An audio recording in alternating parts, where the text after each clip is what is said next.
Sister குஷி குஷியா இருக்கிறீங்களா? ஓம் சாந்தி brother. குஷி குஷியா இருக்கிறோம். Okay sister. இன்னைக்கு வந்து 11/7/1970 புது முரளி பார்க்குறோம்.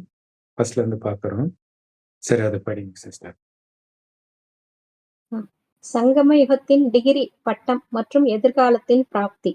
இன்று பாப்தாதா அனைத்து மாணவர்களும் படிப்பிற்கு பிறகு என்னென்ன டிகிரி பட்டம் அடைந்திருக்கிறார்கள் என்பதை பார்த்து கொண்டிருந்தார். இந்த படிப்பின் டிகிரியாக என்ன கிடைக்கிறது? டிகிரி கிடைத்து விட்டதா அல்லது கிடைக்க வேண்டுமா?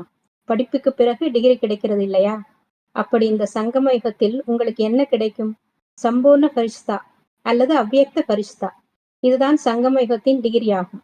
மேலும் தேவதை பதவி எதிர்காலத்தின் பிராப்தி பலனாகும். அப்படி உங்களுடைய டிகிரி சம்பூர்ண அவ்வியக்த பரிஷ்தா என்பதாகும். இந்த டிகிரிக்கான முக்கியமான தகுதிகள் என்னென்ன இருக்கிறது? மேலும் ஒரு மாணவரும் இதில் எவ்வளவு தகுதியாக ஆகியிருக்கிறார் என்ற இதையும் பார்த்து கொண்டிருந்தோம். எவ்வளவு ஒருவர் தகுதியானவராக இருப்பாரோ அவ்வளவே மற்றவர்களையும் தகுதியானவர்களாக ஆக்குவார். தகுதியானவராக இருப்பவர் தரமானதை உருவாக்குவார். மேலும் யார் அப்படி இல்லையோ அவர் எண்ணிக்கையை உருவாக்குவார். அப்படி இன்று அனைவரின் தகுதிகளை பார்த்து கொண்டிருந்தோம். எந்தெந்த தகுதியில் தகுதியானவராக ஆகியிருக்கிறார் என்று பார்க்கப்படுகிறது இல்லையா? அப்படி இங்கு முக்கியமான தகுதிகளில் ஒன்று எவ்வளவு ஞானம் நிறைந்தவராக ஆகியிருக்கிறார் என்று பார்த்து கொண்டிருந்தோம். ஞானம் நிறைந்ததின் கூடவே நம்பிக்கை நிறைந்தவராக, வெற்றி நிறைந்தவராக, சக்தி நிறைந்தவராக, மேலும் சேவைக்கு தகுதியானவராக எதுவரை ஆகியிருக்கிறார். இவ்வளவு தகுதிகள் ஒருவேளை யாரிடமாவது வந்துவிட்டது என்றால் டிகிரி கிடைத்துவிடும். எனவே இந்த தகுதிகளில் எந்தெந்த தகுதிகள் என்னிடம் தாரணையாகியிருக்கின்றன என்று ஒருவரும் பார்க்க வேண்டும்.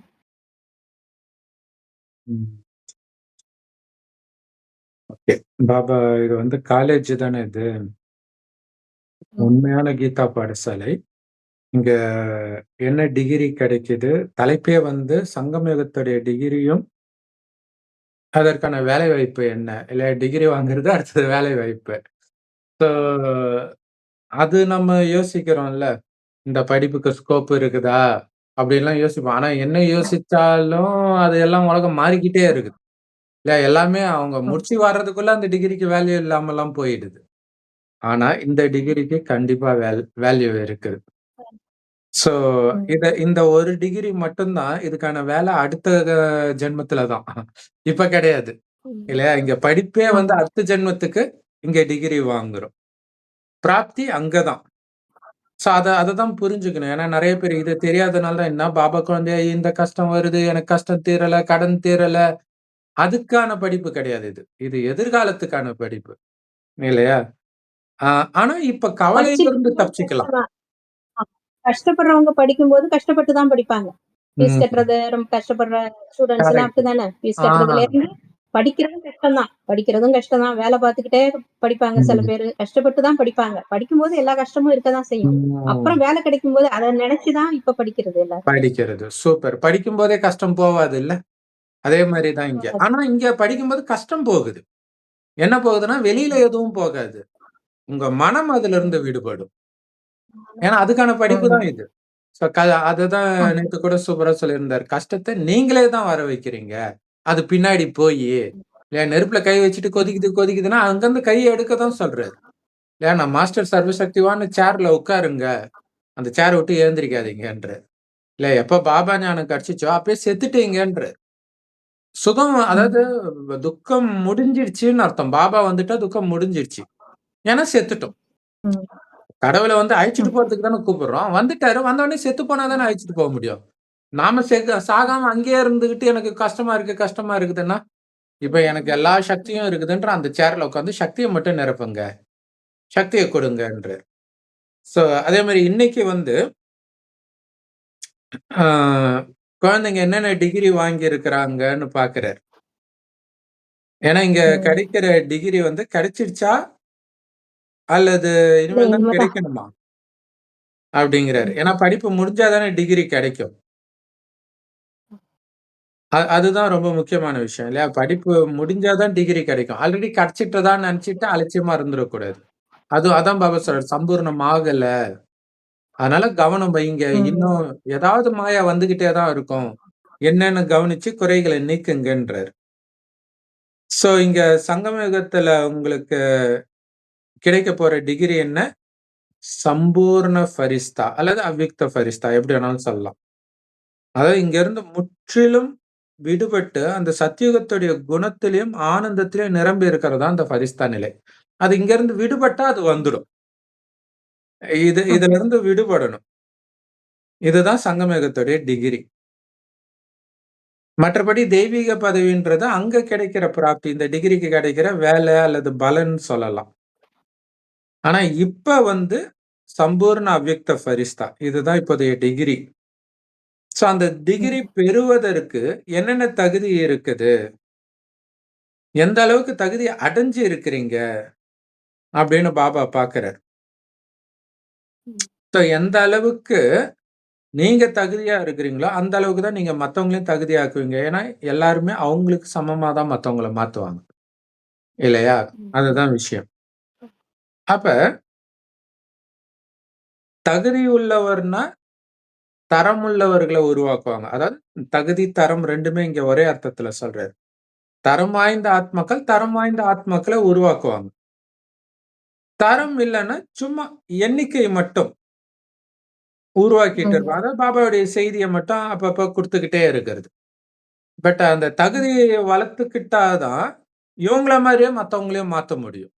இப்ப இவங்களே அப்படி மாறலன்னும்போது, மற்றவர்களையும் மாத்த மாட்டாங்க. சோ, அதனால இன்னைக்கு எல்லாருடைய தரத்தையும் பாபா பார்க்கிறார். ஏன்னா, இங்க 2மே முக்கியம். எண்ணிக்கையும் முக்கியம், தரமும் முக்கியம். குவாலிட்டியும் முக்கியம், குவான்டிட்டியும் முக்கியம். அப்ப என்னென்ன தரங்கள்ல தகுதி வாய்ஞ்சிருக்கிறீங்க அப்படின்னு பாபா பார்க்கிறார். சோ, முக்கியமான தகுதியில ஒண்ண பார்க்கிறார்.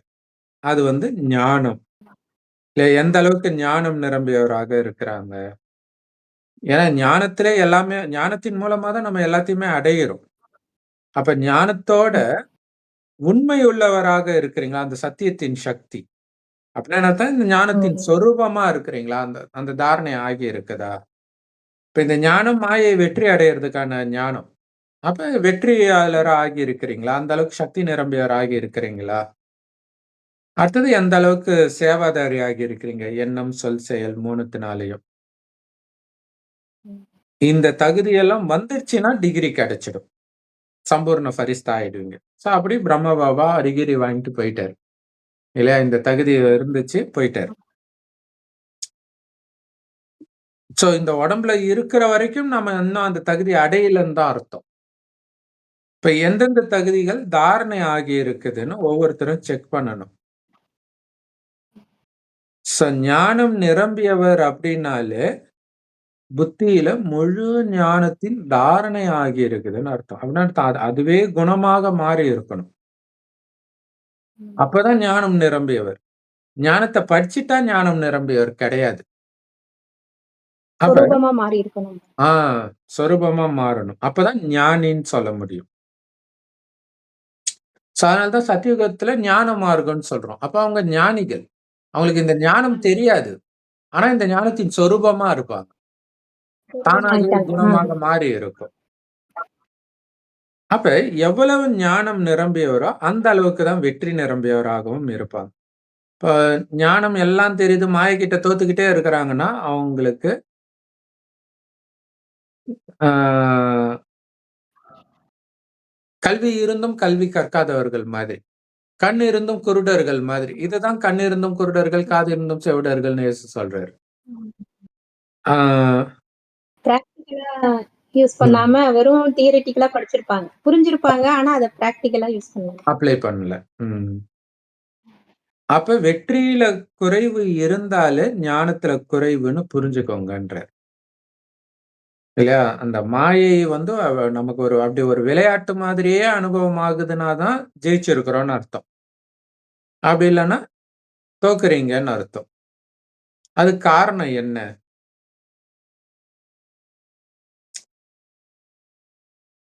நம்பிக்கையுள்ளவராக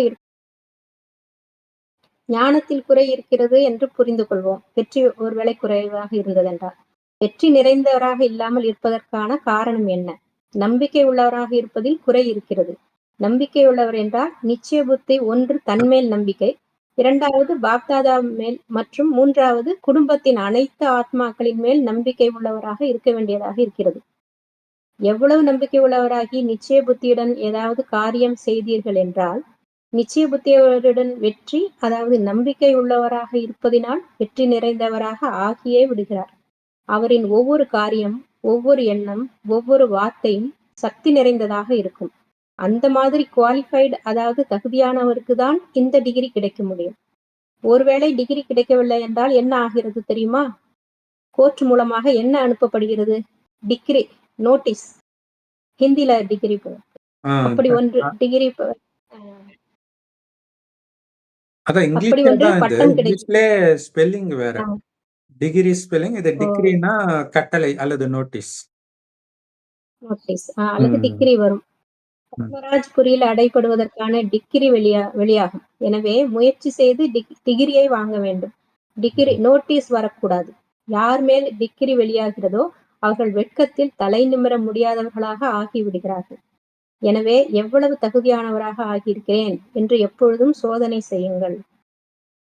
அப்படி இந்த முக்கியமான தகுதிகளை கூறினோம். ஆனால் பட்டியலோ மிகப் பெரியது. ஒவ்வொரு தகுதிக்கு பின்னால் ஃபுல் என்ற வார்த்தையும் இருக்கிறது. ஃபெய்த்ஃபுல், பவர்ஃபுல், அப்படி இந்த வகையில் எப்பொழுது அனைத்து குணங்களிலும் ஃபுல்லாக இருப்பீர்களோ அப்பொழுது டிகிரி கிடைக்கும். அனைவரும் வெற்றியுடையவராக ஆகத்தான் செய்கிறார்கள். ஆனால் வெற்றி நிறைந்தவரா, சக்தி நிறைந்தவரா, அல்லது குறைவாக இருக்கிறதா என்று பார்க்க வேண்டும்.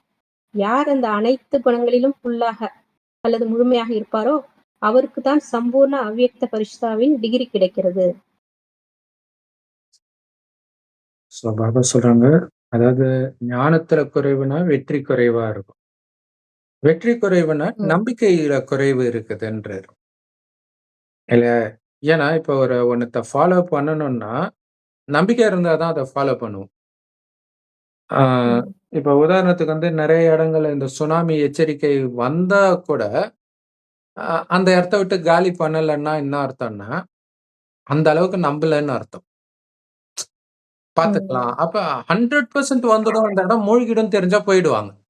அப்ப அந்த நிச்சய புத்தி இருந்தா தான் நம்ம அந்த வந்து காரியத்திலே ஈடுபடுத்துவோம். அது மாரி பாபா குடுக்குற ம். ஒவ்வொரு ஞானமும் 100% நிச்சய புத்தி வந்துருச்சுன்னா பண்ணுவோம். அப்ப ம். நிச்சய புத்தி வரல. அததான் பாபா சொல்றாரு. நிச்சய புத்தி வைஜெயந்தின்னுவாரு. இல்ல, நிச்சய புத்தி இருந்தா தான், நிச்சய புத்தியின் ஆதாரத்துல தான் வெற்றி இருக்குது. ஏன்னா நிச்சய புத்தியின் ஆதாரத்துல தான் இப்ப பாபா மேல நிச்சய புத்தி இருக்குது. அது எல்லாருக்கும் இருக்கு. அதனால தான் நம்ம ஞானத்த கேட்கிறோம். ஆனால் அவர் சொல்ற விஷயங்கள்ல அந்த அளவுக்கு நிச்சய புத்தி இருக்குதா அப்படின்னா, நிச்சய புத்தி இருந்திருந்தா 100% அப்படியே ஃபாலோ பண்ணுவோன்றாரு. அப்ப எந்த அளவுக்கு தோல்வி வருதோ, அந்த அளவுக்கு சந்தேக புத்தி இருக்குதுன்னு அர்த்தம். சோ ம். இது வந்து ஞானத்திலேயே. இது இல்லாம அதுதான் பாபா மேல நிச்சய புத்தின்னா, பாபாவுடைய ஞானத்துல நிச்சய புத்தின்னு தான் அர்த்தம். இல்லையா? பாபா வேற, ஞானம் வேறன்னு பிரிச்சு பார்க்க முடியாது. ஏன்னா பாபாவையே நம்ம ஞானத்தின் மூலமா தான் தெரிஞ்சுக்கிறோம். ம். அப்ப முதல்ல பாபா மேல நிச்சய புத்தி. அதுல வந்து ஆ, அதான் நம்பிக்கை இருக்குதுன்னா, நிச்சய புத்தி இருக்குன்னு அர்த்தம். ஒண்ணு தன் மேல நம்பிக்கை, அடுத்தது பாப்தாதா மேல நம்பிக்கை, அடுத்தது பரிவாரத்தின் மீது நம்பிக்கை. இந்த 3ம் வைக்க வேண்டி இருக்குது. ஆ, ஒண்ணு பாபா சொல்றதுல 100% நிச்சய புத்தி. பாபா நெறைய விஷயங்கள் சொல்றாரு இல்லையா? என் நினைவிலே இருந்தீங்கன்னா, பாதுகாப்பு குடையில இருக்கிறீங்க அப்டின்ட்டு. அப்ப ஒரு பிரச்சனை பின்னாடி நம்ம போறோம்னாலே, பாபா மேல நிச்சய புத்தி இல்லன்னு அர்த்தம். அவரு என்ன சொல்றாரு? எல்லாத்தையும் விட்டு மேல வான்றாரு.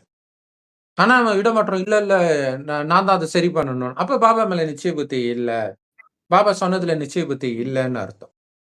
அடுத்தது தன் மீது நிச்சய புத்தி இல்ல. பாபா சொல்றதெல்லாம் ஃபாலோ பண்ற ம். அளவுக்கு நமக்கு கெப்பாசிட்டி இல்லன்னு நெனைக்கிறது. இல்ல, என்னால ம். முடியும். ஒவ்வொரு கல்பத்திலயும் நான் ஜெயிச்சவன்ற அந்த நம்பிக்கை இல்ல. தன் மீது நம்பிக்கை இல்ல. அடுத்தது பிராமண பரிவாரத்தின் மீது நிச்சய புத்தி இல்ல. அதனால தான் சமஸ்காரம் முதல் வருது. பாபா சொல்றாரு, குறைகளே பார்க்கக்கூடாது. விசேஷ குணத்த மட்டுமே பார்க்கணுன்றாரு. அவங்களுக்கு எங்க விசேஷ குணமே இல்லையே! அப்டின்னா, அப்ப பாபா சொல்றது மேல நிச்சய புத்தி இல்லன்னு அர்த்தம்.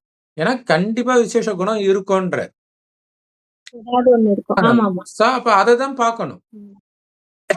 அடுத்தது ஆ இப்ப வந்து ஒருத்தர் வண்டி ஓட்ட கத்துக் குடுக்குறாங்க அப்டின்னா, புதுசா வண்டி ஓட்டும்போது, நான் முதல்ல வண்டி ஓட்டும்போது, ஆ ஒரு மாதிரி பயந்து பயந்து ஓட்டும்போது, அவர் பக்கத்துல இருக்கிறவரு சொல்றாரு, "அப்படித்தான் இருக்கும். ஓட்டுவீங்க சூப்பரா"ன்னாரு. எந்த தைரியத்துல சொல்றாரு? ஏன்னா ஆரம்பத்துல அப்படிதான் இருப்பாங்கன்னு அவருக்கும் தெரியும். அவரும் அப்படித்தானே ஓட்ட கத்து இருப்பாரு. அப்ப கண்டிப்பா ஓட்டுருவோன்றது அவருக்கு தெரியுது. அவரு ஒரு மனுஷன் தான். ம். அதையே நம்ம நம்புறோம். ம். கடவுள் சொல்றாரு, கண்டிப்பா மாறிடுவீங்கன்ட்டு. ம். அப்ப நம்ப இவ்ளோ மாறி இருக்கிறோம் நமக்கு தெரியுது. அப்ப நம்ம வந்து எவ்வளவு மோசமா இருந்தோன்றதும் நமக்கு தெரியும். அப்ப நம்ப மேல பாபா நிச்சய புத்திய வச்சிருந்திருக்காரு, நம்பிக்கை வச்சிருந்திருக்காரு. அதுக்கேத்த மாரி மாத்தி இருக்கிறார். அப்ப அந்த நிச்சய புத்திய நாம ஏன் நம்ம சகோதர ஆத்மாக்கள் மேல வைக்கிறதில்ல? அவங்க மாற மாட்டாங்கன்னு ஏன் நினைக்கிறீங்க? அப்ப அந்த நம்பிக்கை வைக்க மாட்றீங்க. அந்த நம்பிக்கை தான் ரொம்ப ரொம்ப முக்கியம் குழுவின் ஒற்றுமைக்குன்றாரு. அவங்களும் மாறிடுவாங்க, அவங்களும் மாறிடுவாங்க. எவ்வளவு நாள் ஆகும்? எவ்வளோ நாள் ஆனாலும் ஆகட்டும். ஆனா மாறிடுவாங்க. பாபாவே செலக்ட் பண்ணி பாபா குழந்தையா ஆகியிருக்காங்கன்னாலே, ஏதாவது ஒரு ம். விசேஷ குணம் இருக்கும். அது இல்லாம பாபா குழந்தையாவே ஆக முடியாது. ஏன்னா, இல்லையா? பாபா அந்த செலக்ட் பண்ணியிருக்காரு. அந்த நம்பிக்கை இருக்கும்பொழுது தான் அவங்க வந்து மாறிடுவாங்க, மாறணும் அப்படின்ற சக்தியே குடுப்பீங்க. அவங்க மாறவே மாட்டான்னு நீங்க முடிவு பண்ணிட்டீங்கன்னா, சக்தி குடுக்க மாட்டீங்க. அப்ப ம். அதுலயும் வந்து நம்ம ஃபெயில் ஆயிடுறோம். தகுதி உள்ளவர்களா ஆகல. இல்லையா? ஒரு பிராமண பரிவாரத்துல இருக்கிறவங்க மேலயே நம்பிக்கை இல்லன்னா, அப்ப மத்தவங்க மேல எப்படி நம்பிக்கை வைப்போம்? எப்படி மத்தவங்களுக்கு சக்தி கொடுப்போம்? சோ அதுதான் சொல்றாரு. இந்த 3 விஷயத்திலும் நிச்சய புத்தி இருக்கணும். எந்த அளவுக்கு நீங்க நிச்சய புத்தி உள்ளவராக இருக்கிறீங்களோ, இருந்து காரியம் செய்றீங்களோ, அந்த அளவுக்கு வெற்றி கிடைக்கும்ன்றாரு. இல்லையா? காரியம் செய்யும்போது இந்த 3த்திலும் உங்களுக்கு நிச்சய புத்தி இருந்துச்சுன்னா மட்டும் தான், குறிப்பா சேவை. இல்லையா? பிராமண பரிவாரத்தோட சேர்ந்து நம்ம சேவை தான் செய்ய போறோம். அப்பதான் அந்த வெற்றி கிடைக்கும்ன்றாரு. அந்த நிச்சய புத்தியோட பண்ணும்பொழுது. அவங்களுடைய ஒவ்வொரு காரியமும், அந்த மாரி நிச்சய புத்தி உள்ளவர்களுடைய ஒவ்வொரு காரியமும், ஒவ்வொரு எண்ணமும், அவங்க வாயிலிருந்து வர ஒவ்வொரு வார்த்தையும் சக்திசாலியா தான் இருக்குமே தவிர, பலகீனமா இருக்காது. எங்க நடக்க போகுதுன்ற மாரி வராதுன்றார். அவங்களுக்கு அந்த அசைக்க முடியாத அந்த நிச்சய ம். புத்தி, அந்த போதையிலே இருப்பாங்க. சோ அந்த மாதிரி தகுதி உள்ளவர்களுக்கு தான் வெற்றி கிடைக்கும். பட்டம் கிடைக்கும். டிகிரி கிடைக்கும். அப்படி டிகிரி கிடைக்கலன்னா, அவ்யக்த ஃபரிஸ்தாவா ஆக முடியலன்னா, தர்மராஜபுரிக்கு வா அப்படின்னு கோர்ட் நோட்டீஸ் சம்மன் வந்துரும். அதான் அங்க டிகிரின்றது இப்ப சம்மன் சொல்றது. தர்மராஜபுரிக்கு வா ம். அப்படின்னு கூப்பிடுறது. ஆ அப்ப தர்மராஜபுரியில அடைத்து வைக்கிறதுக்கான டிகிரி கிடைக்கும். சோ அந்த தர்மராஜபுரின்றதே நெறைய பேர் வந்து கர்ப்பம் தான் சொல்றாங்க. ஏன்னா கர்ப்பத்துல தான் அந்த தண்டனை கிடைக்குது. அதான் அடைத்து வைக்கிறதுக்கான டிகிரி கிடைக்கும்ன்ற. நோட்டீஸ்க்கு ஜெயில்ல போடுவாங்க இல்லையா? ஜெயில். கர்ப்ப ஜெயில். ம். ம். சோ அதனால முயற்சி செஞ்சு டிகிரி அடையணும். இல்லையா? அந்த ஏன்னா இதுல இன்னொரு விஷயம் என்னன்னா, இந்த சங்கம யுகமே ஒரு கர்ப்பம் தான். இது ஒரு ம். சூக்ஷ்மமான கர்ப்பம் தான். ஏன்னா ஒரு குழந்தை பரிசுத்தமாகுறது, பாவம் செய்யக்கூடிய ஒரு மனுஷன் தாயின் கர்ப்பத்துக்கு போறான். வெளில வரும்போது பரிசுத்தமா பொறக்குறான். அப்ப அங்க தூய்மை ஆகுற அதான் விஷயம் கர்ப்பத்துல தான் ஆமா. நடக்குது. தண்டனை கொடுத்து அது மாரி நடக்குது. ஆமா. ம். அந்த மாதிரி சத்யுகத்துல திடீர்னு நல்லவனா இருக்கிறோம். கலியுகத்துல அவ்வளோ குப்பையா இருக்கிறோம். ம். அப்ப 2த்துக்கும் நடுவுல இருக்கக்கூடிய இந்த கர்ப்பம் தான் சங்கம யுகம். அதனால தான் சூப்பர். இந்து ஆமா. கரெக்ட். தெய்வங்கள் இருக்கக்கூடிய அந்த வழிபடுற இடத்த கர்ப்ப கிரகம்ன்றோம். ஆமா. அதனால கரெக்ட். தான் அதுவும் இருட்டா தான் இருக்கும். ம். ம். ம். கரெக்ட். கர்ப்பம் இருட்டா தானே இருக்கும். Super, super. அடுத்தது ஆ இது சூப்பரா இருக்குதே! வாவ்! இத யோசிக்கல. அடுத்தது என்னன்னா, ஆ மகாபாரதத்துல வந்து அர்ஜுனனுடைய மகன் அபிமன்யு கர்ப்பத்துல இருக்கும்போது ம். கிருஷ்ணர் ஞானத்த சொல்லுவார். ஆமா. இல்லையா? அவங்க அம்மா பேர் என்ன? அர்ஜுனன் மனைவி பேரு? சுபத்திரையா? சுபத்திரை தான் நெனைக்கிறேன். ஆமா. கிருஷ்ணருடைய தங்கச்சி. ஆமா. ஆ சோ ம். சுபத்திரையுடைய கர்ப்பத்துல இருக்கும்போது சொல்லுவார். அப்ப இந்த விஷயம் தான் இது. அப்ப இந்த ம். கர்ப்பத்திலேயே நீங்க மாறிட்டீங்கன்னா, அந்த கர்ப்பத்துக்கு தேவையில்ல. இந்த கர்ப்பத்துக்கு மாறலன்னா, அந்த கர்ப்பத்துல போய் அடிச்சு உதைச்சு மாத்துறது. ஏன்னா அங்க தண்டனை, இங்க அதுலயுமே அன்பாவே. பாதி தான் கேட்பாங்க. அந்த ஞானத்தையும் பாதி கேட்டுட்டு இருக்கும்போதே தூங்கிருவாங்க. ம். குழந்தையும் அதுக்கப்புறம் கேட்காது. அப்ப அவன் உள்ள போயிடுவான். வெளியில வர தெரியாது. நம்ம சக்கர அதுதான். வியூகத்துல போய் மாட்டிக்கிறோம். அப்ப இதே தான் கர்ப்பத்துல போய் நம்மளும் பாதி கேட்டுட்டு ஃபாலோ பண்ணல நம்ம. ஃபாலோ பண்ணலன்னா, அந்த பிராக்டிகலா கர்ப்பத்துல போய் தண்டனை குடுத்து மாற வேண்டியதா போயிடும். பதவி வேற குறைஞ்சிடும். ஸோ, அதனால முயற்சி செஞ்சு இந்த கர்ப்பத்துல இருக்கும்போதே டிகிரி வாங்கணும். ரொம்ப ஏன்னா பாபா இத வந்து டைரக்ட்டா சொல்லல. ஒரு சிக்னல் தான் குடுக்குறாரு. இல்லையா? ஏன்னா டைரக்ட்டா சொல்லிட்டாரு அப்டின்னா, நாளைக்கு அஞ்ஞானி கேட்பான். இதெல்லாம் ஏன் எங்களுக்கு சொல்லலன்ட்டு. அதனால தான் ஒரு சிக்னல் மாதிரியே குடுக்குறாரு. ஸோ, அத நம்ம பக்காவா ஃபாலோ பண்ணிக்கிட்டே வர தான் அடுத்தடுத்த ஸ்டெப்பே புரியும். இல்லாட்டினா புரியாது. ஸோ, டிகிரி தான் வாங்கணுமே தவிர, டிக்ரி வாங்கக்கூடாது, சம்மன் வாங்கக்கூடாது. ஸோ, யார் மேல நோட்டீஸ் வருதோ, அவங்களுக்கு அது வெட்கமா இருக்கும். அதனால எந்த அளவுக்கு தகுதி அடைஞ்சிருக்கிறோம் டிகிரி வாங்குறதுக்கு அப்படின்றது, எப்பவுமே செக் பண்ணிக்கிட்டே இருக்கணும். தர்மராஜ் முன்னாடி போய் நின்றக்கூடாதுன்றதுல கவலை இருந்துகிட்டே இருக்கணும். ஸோ, அதுதான் முக்கியமான தகுதியாக பாபா இன்னைக்கு சொன்னது என்ன? நம்பிக்கை. பாபா மேல, தன் மேல, பரிவாரத்தின் மேல. சரி. ம். அப்படின்னு சொல்லியிருக்கிறார். ஆனா தகுதி லிஸ்ட் வந்து இன்னும் நெறைய இருக்குது. ம். ஒவ்வொரு தகுதிக்கு பின்னாலும் ஃபுல்லுன்ற வார்த்தை வருது. அப்ப ஃபெய்த்ஃபுல், பவர்ஃபுல் எல்லாமே ஃபுல்லா இருக்கணுன்றாரு. ஃபெய்த்னா நம்பிக்கை. நம்பிக்கை எப்படி இருக்கணும்? முழுசா இருக்கணும். பவர்ஃபுல் சக்தி எப்படி இருக்கணும்? அதுவும் ஃபுல்லா இருக்கணும். எதுவுமே கம்மியா இருக்கக்கூடாது. கம்மியா இருந்தா மாட்டிக்குவோம். ஸோ, அதனால எல்லா குணங்களையும் இந்த மாதிரி ஃபுல்லா ஆனீங்கன்னா தான் டிகிரி கிடைக்கும். வெற்றியும் கிடைக்கும். ஸோ, அதனால நீங்க வெற்றி ஃபுல்லா ஆகி இருக்கிறீங்களா? சக்சஸ்ஃபுல் இங்கிலீஷ் எவ்வளோ சூப்பரா இருக்குது பாருங்கல்ல. பேரே சக்சஸ்ஃபுல், ஃபெய்த்ஃபுல், பவர்ஃபுல். பவர்ஃபுல். ஆ தமிழ்ல அப்படி வரலையே! இல்லையா? அப்ப வெற்றி நிரம்பியவரா? சக்திசாலியா? அல்லது குறைவா இருக்குதா? அப்படின்னு செக் பண்ணுங்க. இப்ப எல்லாமே ஃபுல் ஆக்கணுன்றாரு. ஏன்னா, யார் இந்த அனைத்து குணங்கள்லயும் ஃபுல்லா இருக்கிறாங்களோ, அவங்களுக்கு தான் சம்பூர்ண அவ்யக்த ஃபரிஸ்தான்ற டிகிரி கிடைக்கும்.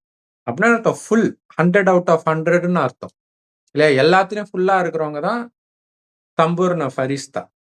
அவங்கள தான் வந்து ஏஞ்சல்ன்ட்டு கிறிஸ்தவர்கள், மலக்குகள்னு முஸ்லிம்கள் எல்லாம் கூட மரியாதை வச்சிருக்கிறாங்க. எல்லாரும் வந்து ஒவ்வொருத்தருக்கும் கடவுள் 2 ஏஞ்சல குடுத்திருப்பாரு 2 பக்கமும்ன்றாங்க. அந்த அளவுக்கு நம்ம மேல நம்பிக்கை வைக்கிறாங்க. அப்ப அப்படின்னா என்ன அர்த்தம்? கடவுளுக்கு ஈக்குவலா கடவுள் தன்னுடைய வேலையே ஏஞ்சல் மூலமா தான் பண்றாருன்றாங்க. அப்ப அவருக்கு சமமா ஆகணும்ல. ஸோ அதனால அப்படி ஆகணும்னு லட்சியம் வச்சிருக்கிறீங்களா? அப்படின்னு செம பவர்ஃபுல்லா சொல்லியிருக்கிறாரு. மீதிய நாம அடுத்தது பார்க்கலாம் சிஸ்டர். ஓம் சாந்தி.